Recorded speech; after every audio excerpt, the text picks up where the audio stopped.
I'm Tina Glandian. I'm a U.S. attorney and I represent Andrew and Tristan Tate alongside their Romanian legal defense team.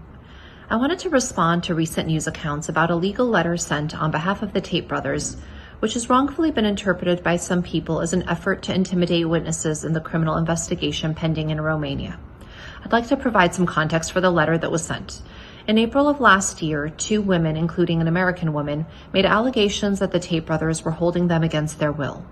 When police raided the Tate brothers' residence in Romania, they saw there was no evidence of these claims and the Tate brothers were not arrested.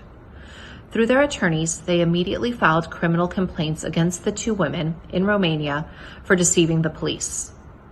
At the end of January, after having been detained for an entire month and seeing that in the 9 months that had passed, there had been no developments in the criminal case against the 2 women, as U.S. citizens, they decided to pursue their legal rights here in the U.S. against the American woman.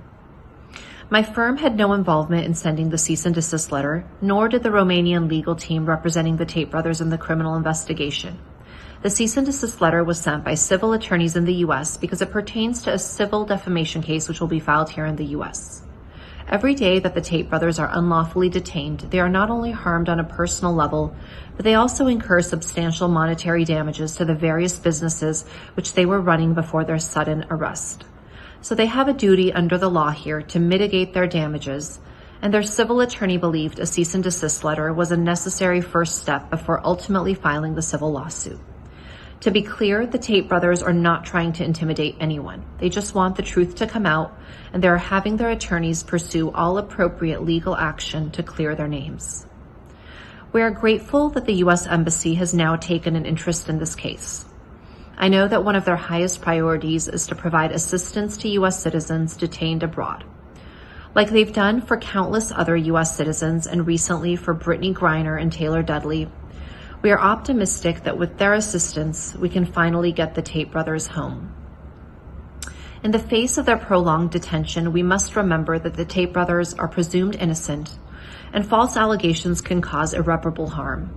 Just this month, a 22-year-old UK woman was sentenced to 8.5 years in prison for falsely claiming she was raped and trafficked and forced to work as a prostitute over the course of several years. She went so far as to cause injuries to her own face with a hammer. The false accusations in that case led to multiple attempted suicides by the accused men within weeks of the false allegations. The Tate brothers strongly deny any wrongdoing and are resolute in maintaining their innocence. The bedrock of justice is the presumption of innocence and due process. We are simply asking for both. Thank you.